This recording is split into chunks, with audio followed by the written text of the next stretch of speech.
வணக்கம் வணக்கம். ஆடிப்பெருக்கு காவிரி எண்ணெயை சோழவள நாட்டில் சுமங்கலி பெண்கள் வழிபட்டு தாலியை புதுப்பித்துக் கொள்ளும் வழக்கம், தாலி மாற்றும் விழாவை கொண்டாடும் வழக்கம் அந்த காலத்தில் இருந்து வந்திருக்கிறது.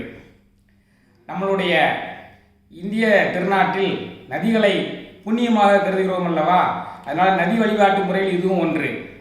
இந்த ஆடி 18ஆம் பெருக்கில் நாம் 4 நட்சத்திரம் எதுவுமே பார்க்காமல் என்ன காரியம் செய்தாலும் மேல் மேலும் வளர்ந்தோங்கும் என்பது ஐதீகம். இது சோழவள நாட்டில் இருந்த இந்த பழக்கம் இப்பொழுது மெதுவாக எல்லா இடங்களுக்கும் பரவி எல்லா இடங்களிலுமே நதிக்கரை ஓரங்களில் இன்று நதி வழிபாடு செய்வது இந்த ஆடி 18ஆம் பெருக்கினுடைய சிறப்பாகும். இது குறிப்பாக சுமங்கலி பெண்கள் நதிகளில் சென்று நீராடி அந்த நதி என்ற அன்னைக்கு குங்குமம் எல்லாம் சாத்தி நல்ல முறையில் வழிபட்டு தாலியை மாற்றிக்கொள்வது.